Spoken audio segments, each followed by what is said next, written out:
Seja bem-vindo à aula Examinando um paciente com tontura no pronto-socorro. Hoje eu e você aprenderemos um jeito direcionado de examinar um paciente com tontura lá no pronto-socorro e faremos testes para sensibilizar ao máximo a procura por achados que sugiram etiologia central. Agora que a gente já conversou sobre a anamnese, o nosso principal foco de atenção no exame direcionado ao paciente com tontura é naquele que se apresenta com episódio único e prolongado. Esse é o maior foco, onde a gente pode estar diante de uma causa benigna, sendo o exemplo mais típico a neurite vestibular, ou decorrente de uma lesão central, ou seja, um provável AVC. Então, nesse sentido, aspectos clínicos que a gente já conversou na anamnese, aspectos agora do exame físico, neurológico, eles são usados para identificar aqueles pacientes que têm o maior risco de ter um AVC.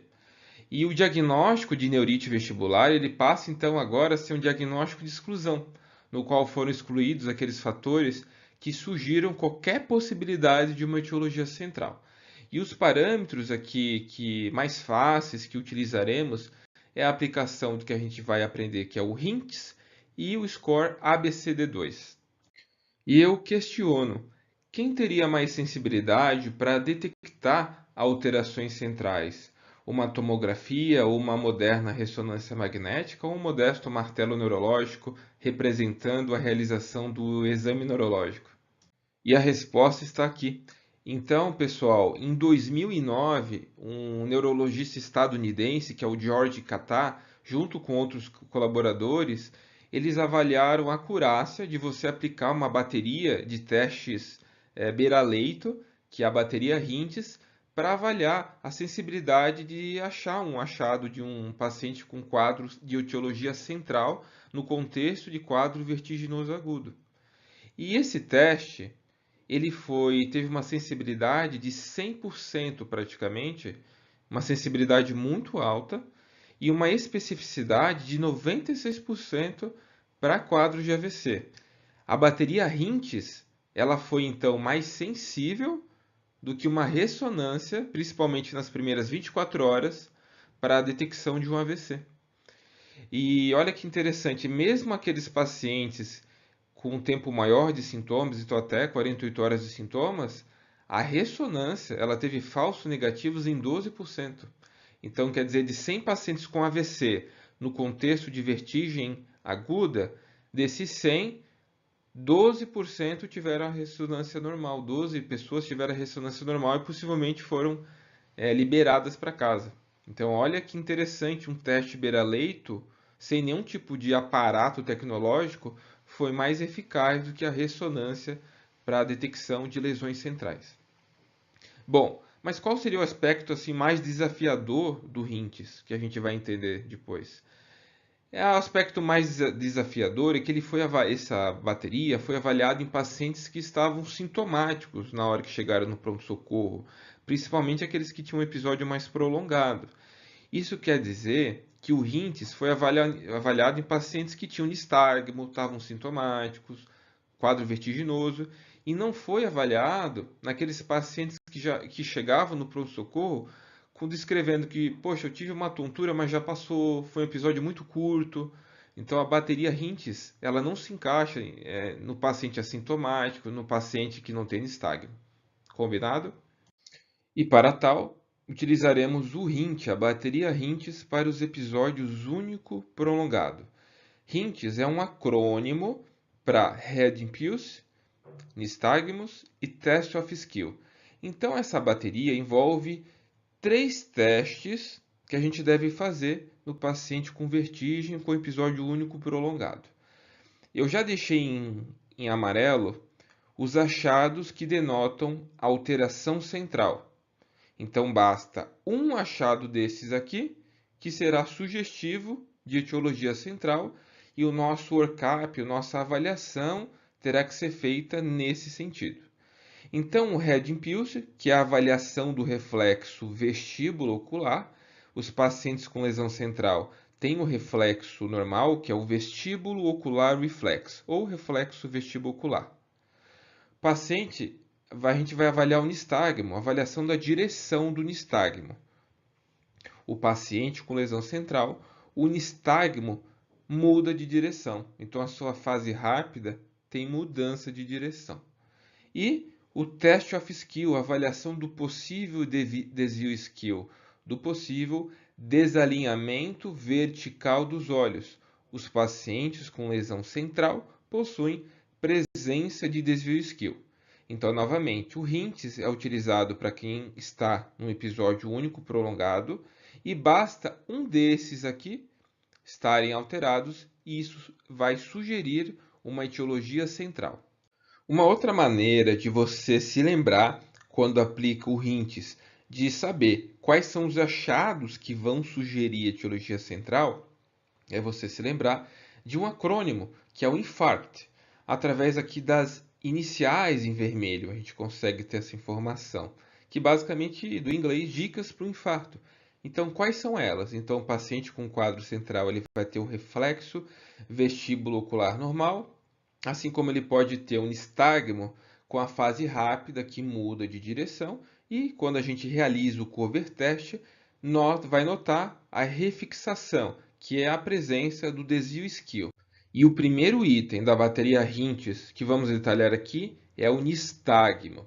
Então, a gente lembra que o sistema vestibular de cada lado possui um tônus vestibular. E o nistagmo vestibular, pessoal, ele é bifásico. Ele tem uma fase lenta e uma fase rápida.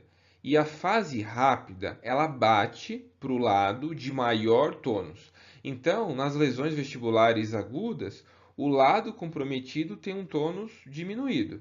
E assim o nistagmo bate para o lado oposto. E uma vez que a direção do nistagmo ela é determinada, então, por esse desbalanço do tônus vestibular, e uma vez que esse tônus vestibular ele não se modifica se a gente permanece com a cabeça na mesma posição e deixa ali apenas os olhos se movimentarem, o nistagmo decorrente da lesão vestibular, que é uma lesão periférica, ele não modifica a direção da fase rápida, independentemente da direção do olhar que o paciente faz. E é interessante que o nistagmo ele continua até essa simetria da atividade vestibular ser restaurada para o normal. Ou se essa simetria ela não for corrigida, porque é um problema permanente, o nistagmo ele também pode desaparecer sim, porque o sistema nervoso central ele se adapta e cria outros mecanismos de adaptação a essa lesão vestibular. Aqui é um exemplo de um nistagmo de lesão periférica. Esse paciente aqui é um paciente com quadro de uma neurite vestibular à direita, então à direita do paciente, onde a gente sabe que o tônus vestibular estará diminuído. E o lado esquerdo, por tônus saudável, tônus melhor e maior.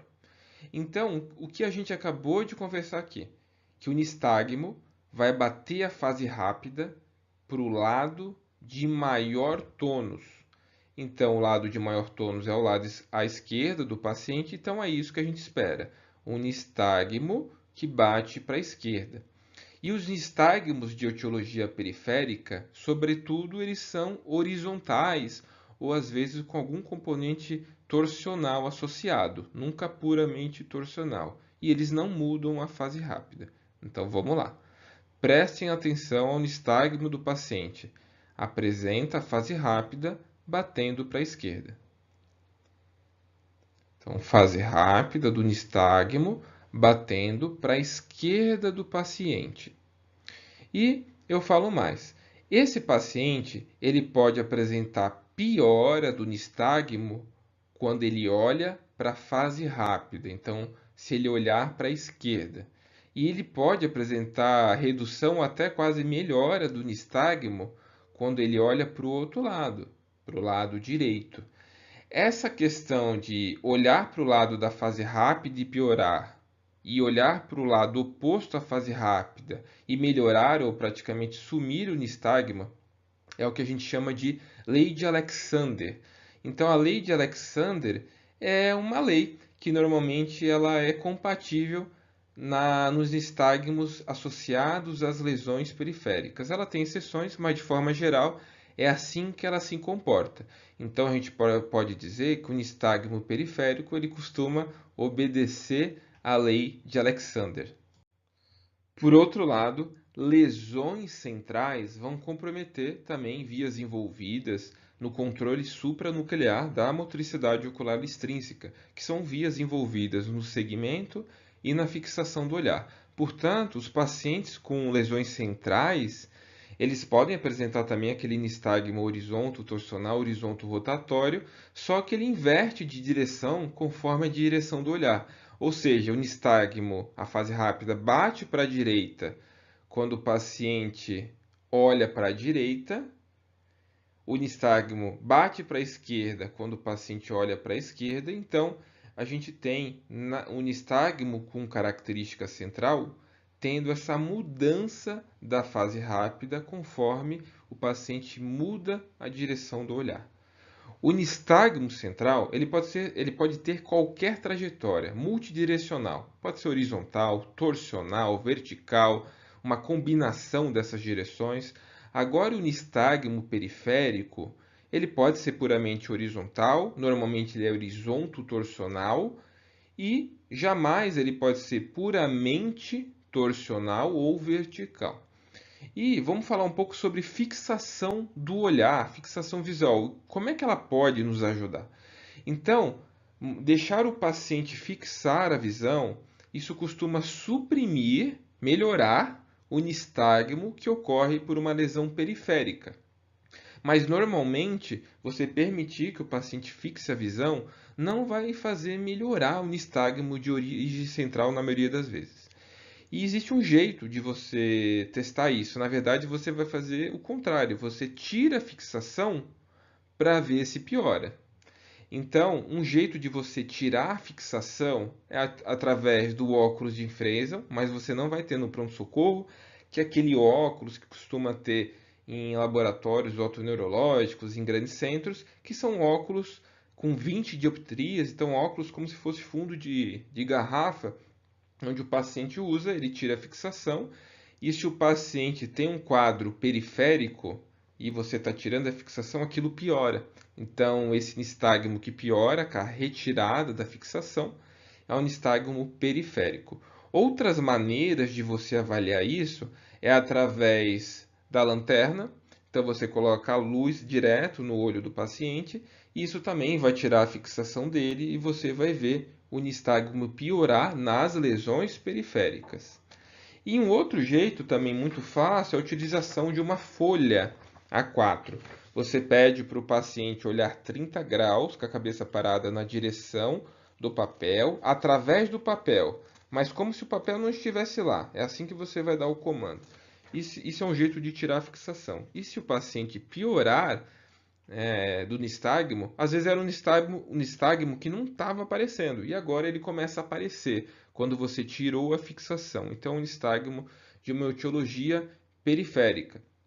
E por fim, um outro método que você poderia fazer é utilizar o oftalmoscópio. Então, a gente costuma fazer a fundoscopia direta. Então, a única diferença que você vai ver o nistagmo quando você utilizar o oftalmoscópio é batendo para o lado oposto. Por que isso? Porque, vamos pensar assim, o olho está ali na frente. Então, você vai ver o olho batendo para uma direção. Mas a parte de trás que você está vendo pelo fundo de olho é invertido. Então, se o nistagmo, olha a minha mão da frente, ele bate para um lado, a outra mão, que é a parte do fundo de olho, ela bate para o lado contrário. Então, só lembrar que quando você tira a fixação através do fundo de olho, o nistagmo você vai ver invertida. Antes de eu iniciar o vídeo dessa senhora, é uma senhora que se apresentou com um episódio único e prolongado de vertigem. Então, na nossa mente, a gente já começou a pensar: poxa, será que é um AVC?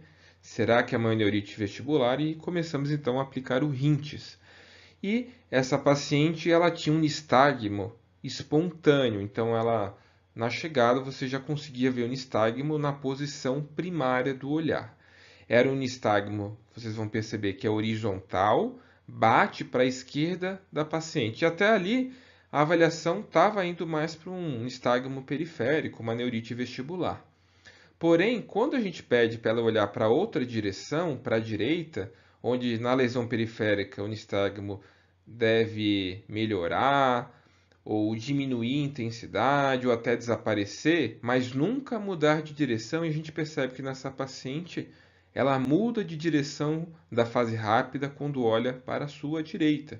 Então, na verdade, essa paciente tinha um nistagmo de etiologia central, ela tinha um AVC. Então, nesse vídeo, a gente percebe aqui esse nistagmo no olhar primário batendo para a esquerda, ela olha para a esquerda, o nistagmo continua batendo para a esquerda, horizontal, e a gente vai pedir para olhar para a direita e olha, o nistagmo, a fase rápida começa a bater para a direita. Então, é um nistagmo que mudou a sua fase rápida, o nistagmo de característica central. Essa tabela resume os principais achados do nistagmo relacionado a um quadro periférico ou um quadro central. Então, o primeiro item é a direção. O nistagmo periférico ele é unidirecional, horizontal, ou ele pode ser horizontal e torsional. E torsional. O nistagmo central ele é multidirecional, pode ser horizontal, pode ser sim. E ele costuma ser vertical, puramente torsional, e o efeito com a fixação. Então, se você deixa o paciente fixar o olhar, o nistagmo periférico costuma melhorar, então ele costuma suprimir ou inibir aquele nistagmo. No entanto, o nistagmo central não costuma ter muitos efeitos com a fixação. Agora, quando a gente tem um nistagmo periférico posicional, então a gente faz algumas manobras que a gente vai ver daqui a pouco, que é a manobra de Dix-Hallpike, por exemplo, ou de posicionamento lateral, o paciente apresenta um certo atraso, um certo delay para iniciar, para você visualizar o nistagmo. Demora um pouco. E à medida que você vai repetindo várias vezes as manobras diagnósticas, o nistagmo vai até diminuindo a intensidade, pode desaparecer, a chamada fatigabilidade. O que não ocorre em nistagmos posicionais centrais. Eles não costumam ter um delay para iniciar e não costumam ter essa fatigabilidade.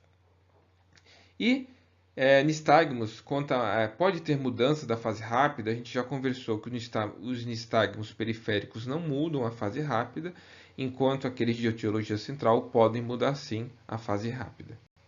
Então vamos avaliar na prática o nistagmo através de alguns exemplos. Então esse era um paciente que apresenta um nistagmo torsional, que vai sugerir uma lesão central. Vamos lá. Então a gente vê que é um nistagmo rotatório torsional. Percebam bem. Vamos treinar o nosso olhar aqui. Mais uma vez.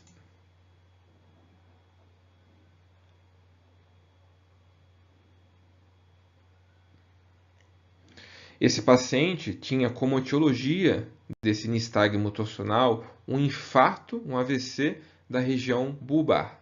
Esse é um paciente com neurite vestibular, então a gente vai observar um nistagmo batendo horizontalmente para a esquerda e a gente pede para o paciente olhar para a esquerda, o nistagmo piora intensidade e frequência.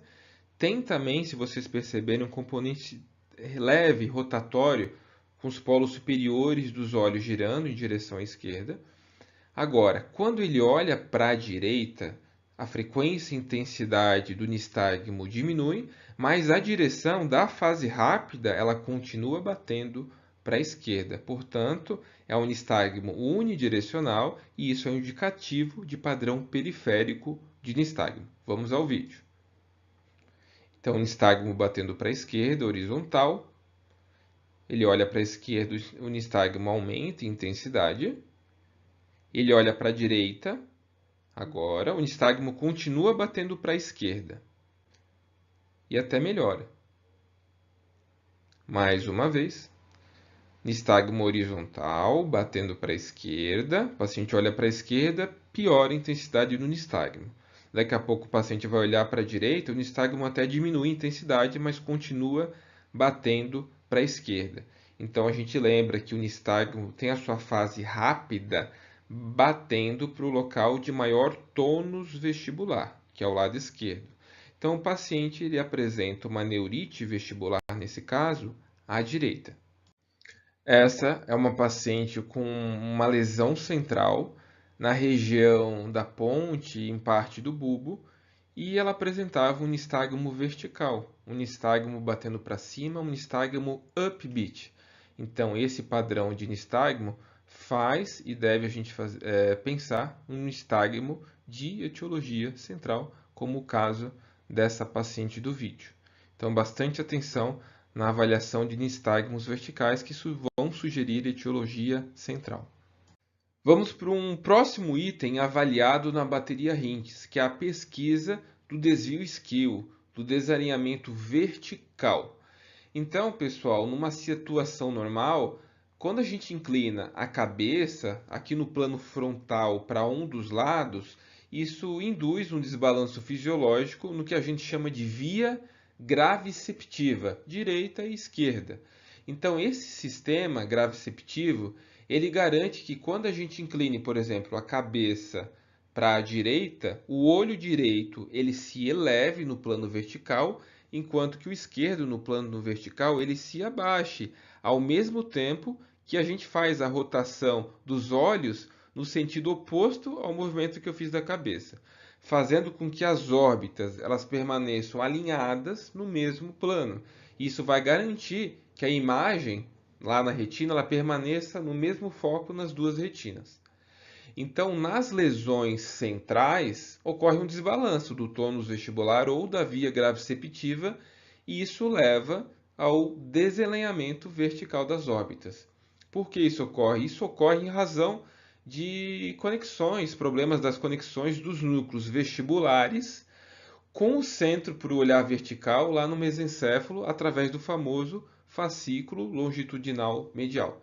Então, assim, uma órbita ela fica em hipotropia, então ela fica mais baixa do que a contralateral. É como se a cabeça estivesse inclinada para um dos lados, quando ela, na verdade, não está. Isso leva a um desalinhamento e a queixa de diplopia do paciente. Então, é por isso que quando a gente comenta de sintomas D na anamnese, a gente tem que pensar em lesão central, porque a diplopia ela costuma vir do desvio isquio que o paciente apresenta. E bom, o desvio isquio é esse então desalinhamento vertical dos olhos, já vou colocar o vídeo, um olho fica mais para cima, enquanto que o outro olho fica mais para baixo. E a gente pesquisa o desvio isquio fazendo o teste de oclusão alternada em cada um dos olhos. Então a gente oclui um olho de cada vez de forma alternada e a gente solicita que o paciente fique olhando, por exemplo, o mesmo ponto, para a ponta do nariz. E o paciente acaba fazendo uma sacada corretiva vertical, seja para cima ou para baixo, na tentativa de manter a fixação visual no mesmo ponto. Então vamos dar uma olhada nesse vídeo aqui. A gente faz o cover test, um olho desce e o outro olho sobe. Então, normalmente é esse o achado que a gente vem encontrar durante a oclusão alternada dos olhos. E lembrando, o paciente que apresenta o desalinhamento vertical dos olhos sugere então que a vertigem aguda do paciente seja de etiologia central. E agora, exemplos práticos para a gente identificar com tranquilidade a presença de desvio isquio nos nossos pacientes. Esse paciente apresentava um AVC, uma lesão central, e sim, a presença do desvio isquio. Então, percebam que o olho direito estava mais baixo e sobe, e o olho esquerdo, que estava mais alto, ele desce. Então, esse é o famoso desalinhamento vertical dos olhos, o desvio isquio, presente em quadros vertiginosos de etiologia central. E um outro exemplo, para vocês perceberem que às vezes o achado é muito sutil e a gente tem que ter um cuidado durante a avaliação. Vejam o exemplo desse paciente. O olho direito estava mais alto e abaixou, e o olho esquerdo estava mais baixo e levantou. Então, esse paciente apresentava um desvio isquio. Mais uma vez para a gente fixar. Veja como é sutil o achado desse paciente. E o outro subiu. E por fim, agora um exemplo de um paciente com uma lesão periférica, onde não há desalinhamento vertical dos olhos. Um achado normal. Mais uma vez. Então, um paciente com uma lesão periférica. Terceiro e último item da bateria Hintes, que é a avaliação do reflexo vestíbulo-ocular. Então, eu quero bastante atenção, sua atenção agora. Preste atenção no que eu vou falar aqui na câmera. Deixa a caneta de lado, porque esse item gera muita confusão. Então, eu quero deixar as coisas bem claras aqui. Então, vamos lá. Primeiro, o que é o reflexo vestíbulo-ocular? O reflexo vestibulo-ocular nada mais é que o movimento dos olhos na direção oposta e na mesma velocidade ao movimento da cabeça. Então, por exemplo, quando eu viro a cabeça de forma rápida para a direita e fixo meu olhar aqui na câmera, meus olhos fazem o movimento oposto, então para a esquerda, assim como ocorre quando eu faço o movimento rápido da cabeça para a esquerda e meus olhos fazem o movimento oposto para a direita, isso na mesma velocidade e na direção oposta. Esse é o reflexo vestíbulo-ocular. Como eu examino isso no meu paciente? Posiciono as minhas mãos, então a mão do examinador ao lado da cabeça do paciente, peço para ele fixar o olhar na ponta do meu nariz e faço movimentos rápidos e alternados da cabeça. Os movimentos eles têm que ser rápidos. E vou avaliar o quê? Vou ficar de olho em quê? Nos movimentos dos olhos, no lado oposto ao movimento da cabeça que eu realizei. O reflexo é isso. Vamos dar uma olhada primeiro nesse vídeo. Então, conforme a gente faz o movimento da cabeça, o olho permanece fixado na nossa direção. Bom, e você me falou que o nistagmo, quando alterado, quando estranho, sugere lesão central. Você falou que ter desvio esquio é estranho, sugere lesão central. Mas agora você colocou aqui que reflexo vestibulo-ocular normal sugere lesão central. Agora eu me confundi. E de fato é contraintuitivo. E essa resposta está certa. Tá?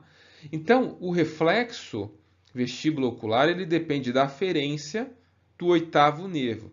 Então, a gente vai ter alteração desse reflexo, anormalidade, nas lesões periféricas. Então, por exemplo, num quadro de uma neurite vestibular.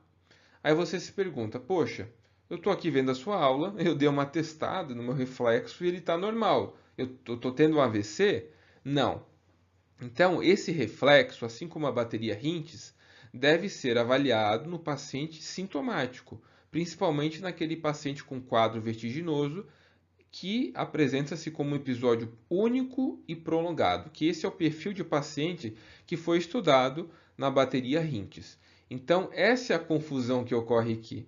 É muito comum, nessa terceira etapa, ser contraintuitivo, porque, de fato, o reflexo normal ele sugere uma lesão central, enquanto que a alteração desse reflexo sugere uma causa periférica. Depois a gente vai entender como a gente vê o reflexo anormal, mas o lado da lesão que está alterado, o reflexo, é o lado que, quando a gente vira a cabeça de forma brusca e tem uma sacada corretiva, esse é o lado que tem a lesão. Então, se eu faço um movimento muito rápido da cabeça e depois de um tempo os olhos do paciente vão para a esquerda, tem essa sacada corretiva, o problema está à direita. Então, o problema sempre está ao lado onde eu virei a cabeça do paciente. Então, vamos para alguns vídeos demonstrativos. Esse é um vídeo de uma paciente com uma lesão periférica, ela apresentava uma neurite vestibular no lado direito. E percebam a realização da avaliação do reflexo vestibulo-ocular. Então, primeiro para a esquerda, normal. Vejam agora o movimento da cabeça para a direita. Então, uma sacada corretiva dos olhos para a esquerda. Agora em câmera lenta.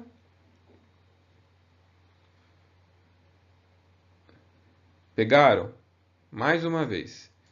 Então, avaliando primeiro para a esquerda. Agora, normal.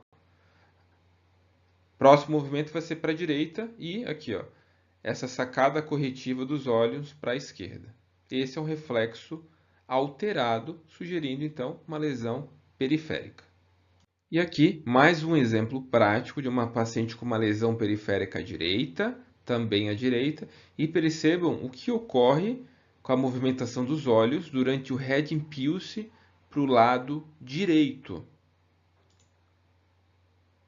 Percebam o movimento dos olhos, agora em câmera lenta. Pegaram a sacada corretiva que foi para a esquerda? Então lembrar que quando a gente vê essa sacada corretiva, eu vou topografar o lado para o lado que eu movimentei a cabeça. Então aqui o lado direito, mais uma vez. Lado direito, há uma sacada corretiva para a esquerda, em câmera lenta.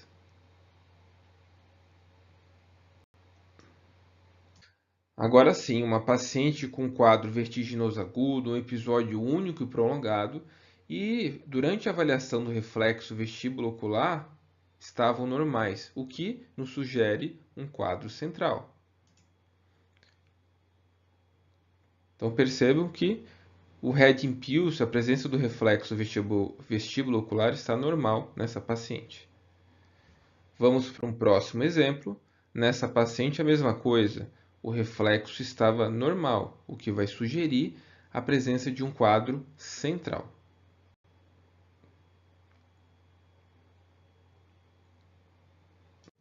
Vamos concluir então o raciocínio do Hintes? Resumo. O que eu vou esperar de um paciente com lesão periférica? Um nistagmo que não muda de direção e ausência de desvio isquio e um reflexo vestíbulo-ocular, o VOR, alterado. Para um paciente ter a suspeita de uma lesão central, basta apenas um item alterado. Então, se o paciente apresentar, por exemplo, um nistagmo que muda de direção, mas ele não tem desvio isquio, o reflexo está alterado, basta um, a gente já tem que suspeitar de lesão central. Então, novamente, lesão central, nistagmo que muda de direção e ou a presença de desvio isquio e ou o reflexo vestíbulo ocular normal. Pessoal, eu posso usar o Hint se o paciente não tem nistagmo? E a resposta é não posso. O Hints, então, avalia três características. A primeira, nistagmo. Eu não tenho mais essa característica, porque o paciente não tem.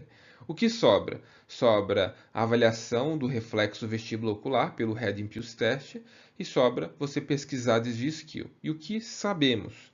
Que o Head Impulse Test ele nunca foi validado em pacientes que não apresentam nistagmo. E o desvio isquio, olha que interessante, ele raramente é encontrado em pacientes sem nistagmo, com quadro vertiginoso agudo no pronto-socorro. Então, o RINTES não pode ser utilizado em pacientes que não têm nistagmo. Bom, mas o que eu faço se eu estou diante dessa situação?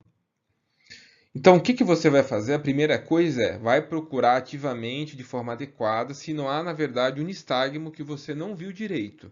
E como é que você pode aumentar a sensibilidade e procurar melhor esse nistagmo? Então, pessoal, lembra, a primeira coisa, remova a fixação do paciente. Então, a gente aprendeu que quadros de lesão periférica, quando eu tiro a fixação, o paciente ele pode dar uma piorada no nistagmo. Então, se o paciente não apresentou nistagmo e eu tirei a fixação e apareceu, então isso pode nos ajudar a identificar o nistagmo e prosseguir com a bateria Hintes. Então, lembrar da nossa querida folha de papel, pedir para o paciente olhar 30 graus, sem mexer a cabeça, olhar através da folha, como se ela não estivesse lá, e você tira a fixação. Então, é um jeito de você ver de alguma forma se aparece um nistagmo, então sugerindo lesão periférica. E isso aqui é quase que uma lei. Se o paciente não tem nistagmo, pessoal, ele não tem neurite vestibular. É raro o paciente com neurite vestibular, virtualmente falando, todo paciente com neurite vestibular ele tem nistagmo. Então, se não tem nistagmo, não tem neurite vestibular. Você já elimina esse diagnóstico. E bom, tá bom, eu já fiz tudo que você me falou e o paciente não tem nistagmo. O que eu vou avaliar? Vou avaliar a marcha, tá? Então, a gente tem que avaliar a marcha porque a gente já conversou que pacientes com quadro vertiginoso agudo e que tem uma alteração mais proeminente da marcha, isso pode ser um AVC. Então, sem nistagmo, pode ser um AVC? E a resposta é sim, pode ser. Vejam aqui esse estudo relativamente recente que avaliou 101 pacientes com AVC da circulação posterior e 44 desses pacientes não tinham nistagmo espontâneo. Agora eu quero conversar com você sobre o score ABCD2. Você deve lembrar desse score que ele foi criado para estabelecer um risco de um paciente com AIT de apresentar um AVC nas primeiras horas, nos primeiros dias após aquele evento de AIT inicial. E ele foi adaptado aqui para avaliar o risco de uma lesão central em um paciente com episódio único e prolongado de vertigem. Então, naquele paciente com episódio único e prolongado, eu vou avaliar. Ele tem sintomas de tronco de cerebelo, formigamento, incoordenação dos membros, algum déficit motor, uma disfagia, disartria, diplopia, indicativo forte que a gente viu de desvio isquio vertical? Bom, ele tem, obviamente, a gente vai já pensar de cara em um quadro central. Agora, naquele paciente que não tem, então, ausência de sintomas de tronco e cerebelo, eu vou te perguntar, a gente está seguro que ele não tem uma lesão central? E a resposta é não. E é aí que vem a utilidade do score ABCD2. A literatura fala que pacientes que chegam ao pronto-socorro com um quadro vertiginoso e que tem um ABCD2 maior que 3 ou já a presença de fibrilação atrial, isso é um preditivo de vertigem de origem central. Então, o paciente de apresentar uma lesão vascular como etiologia da vertigem. E o score, ele avalia os itens, então, da idade. Então, pacientes com 60 ou mais vão pontuar 1 ponto. A pressão arterial, seja 140 ou mais na sistólica ou 90 ou mais na diastólica, vão pontuar 1. E do aspecto clínico, se o paciente tem uma hemiparesia, então uma fraqueza unilateral, ele vai pontuar 2. Se o paciente tem apenas alteração da fala e não tem fraqueza, ele pontua 1. E qualquer outro sintoma, o paciente vai pontuar 0. E quanto à duração desse sintoma? Se o paciente apresentar o sintoma de 60 minutos ou mais, então mais prolongado ele ganha 2 pontos. Entre 10 e 59 minutos ele ganha 1 ponto, e menos de que 10 minutos ele ganha 0 pontos. E o paciente que apresenta paciente com diabetes, ele vai pontuar 1 ponto. Agora, utilizando o ABCD2 junto do RINTES. Naquele paciente com episódio único e prolongado, onde você questionou ativamente sintomas de tronco e cerebelo, se o paciente apresenta esses sintomas, você vai investigar a possibilidade de uma vertigem central. Naquele paciente que não apresenta sintomas de tronco e cerebelo, você aplica o score ABCD2. E no paciente com score maior que 3, você vai investigar um quadro central. Naquele com score 3 ou menor, você aplica o RINTES. E se durante a aplicação do RINTES o paciente apresentar apenas um ou mais achado ou achados centrais, o paciente vai ir para a investigação de uma causa central. E somente naquele paciente com todos os achados periféricos que a gente vai pensar na possibilidade, então, de uma vertigem periférica. Quando adicionamos a avaliação da audição naquele paciente que já avaliamos com o RINTES, chamamos então de RINTES Plus, onde você aplica o RINTES mais a avaliação da audição desse paciente. Conversamos durante a anamnese que a presença de um quadro vertiginoso agudo junto de uma alteração aditiva também aguda sugere uma lesão central. Então, o teste é feito de forma simples, com fricção digital. Então, primeiro você oclui um ouvido, testa com a fricção digital no outro, depois oclui o outro e testa a fricção digital no outro ouvido. Novamente, a presença de alteração aditiva no contexto de uma vertigem aguda associada indica lesão central. Até o momento, o nosso foco foi conversar sobre aquele paciente que se apresentava com um episódio único e prolongado, onde o nosso objetivo era fazer essa diferenciação principalmente entre etiologia AVC e neurite vestibular. Só que agora a gente vai conversar sobre essa outra gaveta, esse outro jeitão que o paciente se apresenta, que é aquele paciente com episódios recorrentes. Então, episódios curtos de vertigem, de curta duração, sem desencadeantes, não posicional, e que muitas vezes se apresentam até já sintomáticos no pronto-socorro. Então, a gente lembra que a gente tem que pensar em doenças como doença de Meniere, migrânia, mas também devemos pensar no AIT. Bom, e o que eu faço diante de um episódio recorrente de vertigem? Porque a gente fica na dúvida. Será que é um AIT que esse paciente está tendo? Principalmente isso. O RINTES eu posso aplicar nesse contexto? E o ABCD2, então?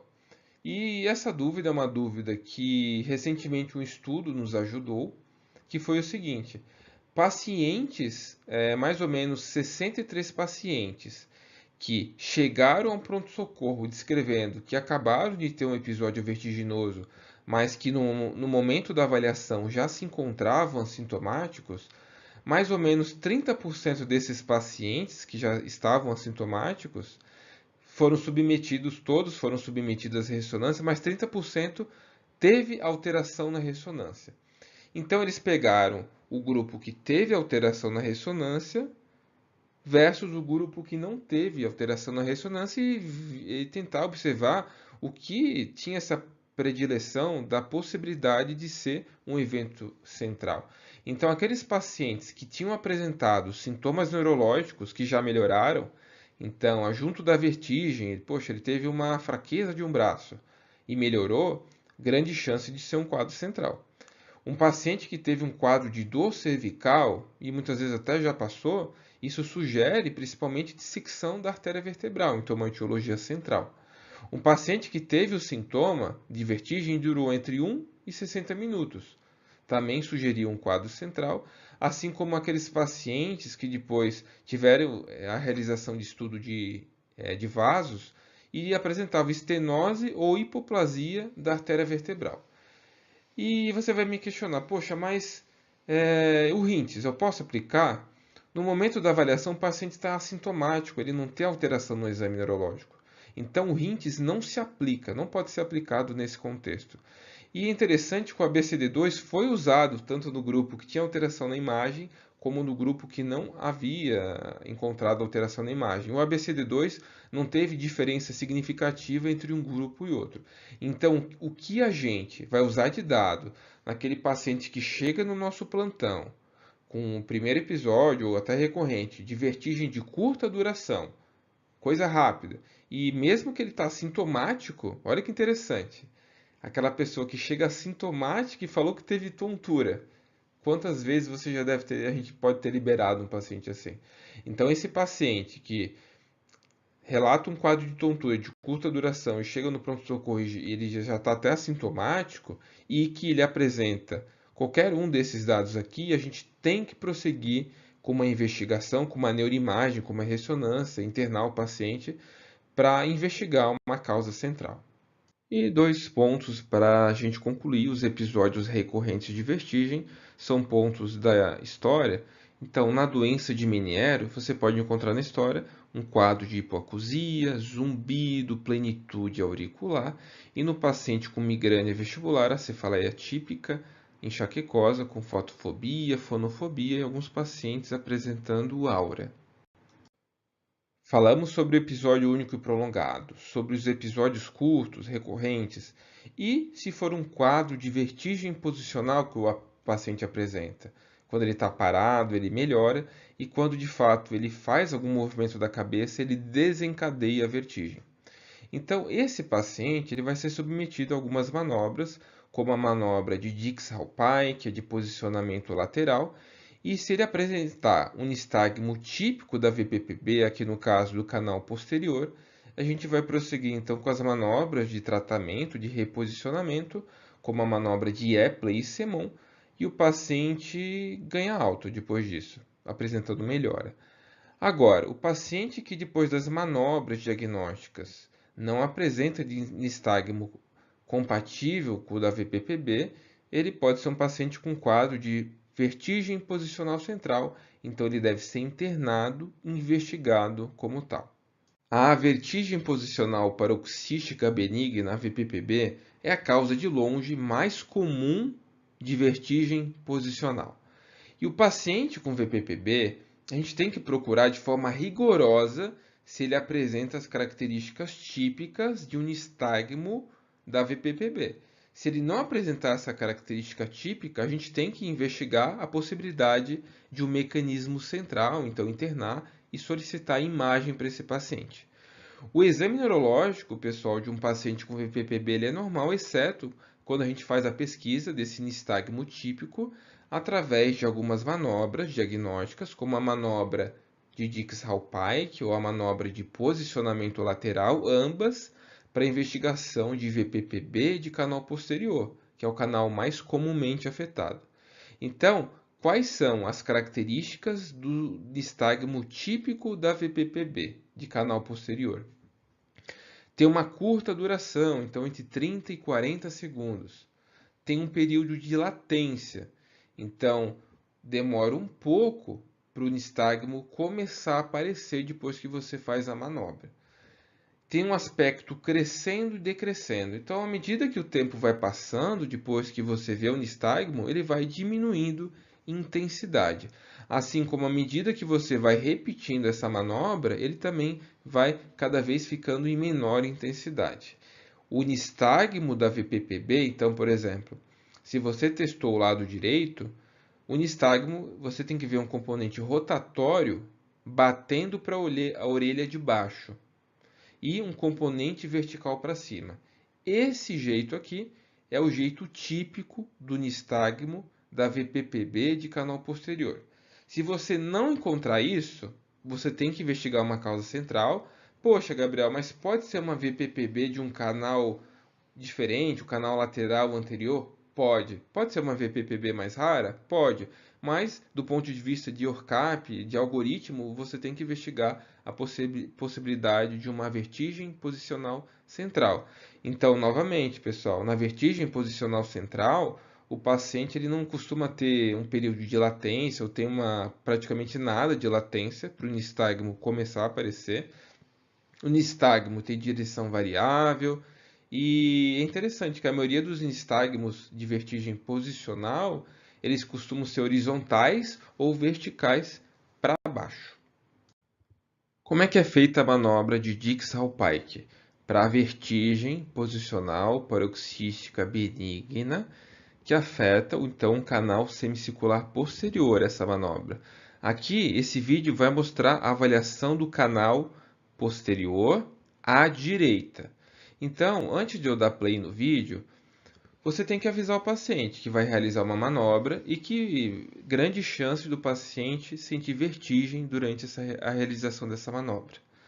Então, o paciente vai deitar aqui na maca e você vai ter que colocar ele numa posição que a cabeça depois consiga ficar em hiperextensão 30 graus. Então, ele não pode bater a cabeça no final da maca, tem um pouquinho mais para trás. Então, você vira a cabeça 45 graus para o lado que vai examinar, desce a cabeça de maneira rápida e peça para o paciente manter os olhos abertos, principalmente fixado em você ou um ponto mais distante, para que você consiga, durante aqueles 30 segundos no mínimo de manobra, observar se há ou não a presença do nistagmo típico da VPPB.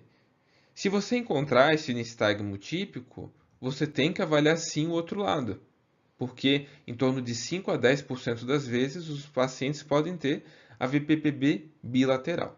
Então vamos ao vídeo. O paciente foi informado sobre a manobra, da possibilidade que ele pode ter vertigem. Examinaremos o canal semicircular posterior à direita, então 45 graus à direita. E agora vamos descer a cabeça do paciente, mantendo uma hiperextensão mais ou menos 30 graus abaixo da maca. O paciente mantém os olhos abertos para a gente avaliar o nistagmo. Então, mais uma vez, 45 graus para a direita, o paciente desce, pescoço em hiperextensão, olhos abertos e atenção total aos olhos durante pelo menos 30 a 40 segundos. Uma outra manobra que também avalia o canal semicircular posterior, assim como a manobra de Dix-Hallpike, é a manobra de posicionamento lateral. Essa manobra é feita da seguinte maneira: o paciente fica sentado e ele tem a cabeça dele girada 45 graus para o lado oposto àquele que a gente quer examinar. Então, aqui na figura, eu quero examinar o canal semicircular posterior à direita. Então, o paciente faz a virada da cabeça, ele roda a cabeça 45 graus para a esquerda. Depois que ele faz isso, ele deita rapidamente para o lado a ser examinado. Então, ele deitou para a direita. E ele mantém essa posição da cabeça em relação ao tronco. E você vai avaliar do mesmo jeito a presença do nistagmo típico da VPPB, também pelo mesmo tempo. E é interessante a realização dessa manobra, e às vezes em algum ambiente que você não tem tanto espaço, uma maca menor, onde você não consegue colocar o paciente um pouco mais para a região mais posterior da maca, não tem tanto espaço, o paciente tem paciente idoso com dificuldade aí na mobilidade cervical, então é uma manobra bastante útil para a gente fazer também no pronto-socorro. Esse vídeo é de um nistagmo típico de VPPB do canal semicircular posterior. Antes de eu dar play no vídeo, eu quero que você se atenha a 3 pontos. Ao ponto que a paciente apresenta um nistagmo com componente vertical para cima em relação à própria paciente, batendo para cima, um componente rotatório batendo para a orelha de baixo e perceba um aspecto crescendo e decrescendo. À medida que o vídeo vai passando, o nistagmo vai ficando menos intenso. Então vamos lá.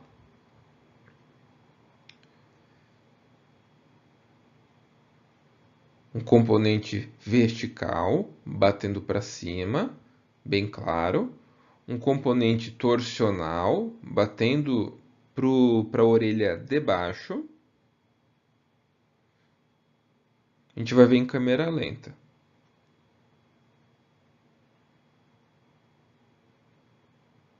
Agora, fica bem evidente que o nistagmo bate de forma vertical para cima da paciente.